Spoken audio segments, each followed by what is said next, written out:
Hello，今日我哋睇一個富豪山峰3號屋嘅單位。單位咧就3層式設計，有電梯嘅。咁首先睇一個飯廳啦，呢個就係客廳。單位2759尺，係4房4套嘅設計。花園872尺，望返山景嘅。廚房可以通返去前面嘅花園，咁已經安裝好晒 Miele 嘅爐具㗎啦。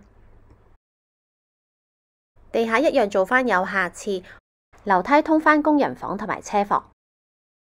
好，即刻睇下第一間套房先。咁呢，發展商就將佢做咗書房嘅，咁就望返內園景。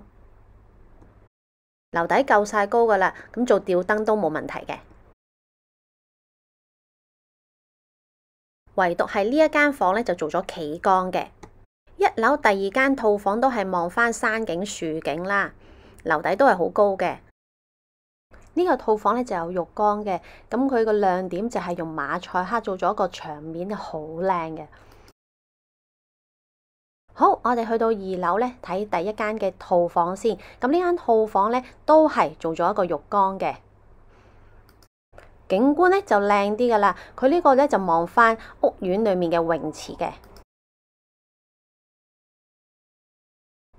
最後咧睇埋2樓嘅主人房，望返山景同樹景啦，咁空間感十足噶啦，擺到床啊、書枱綽綽有餘噶啦。咁睇埋個洗手間咧，亦都做咗浴缸同埋企缸，亦都有一面馬賽克牆，好靚嘅。大家如果對呢個單位有興趣，歡迎你聯絡我豬姐約返參觀啦。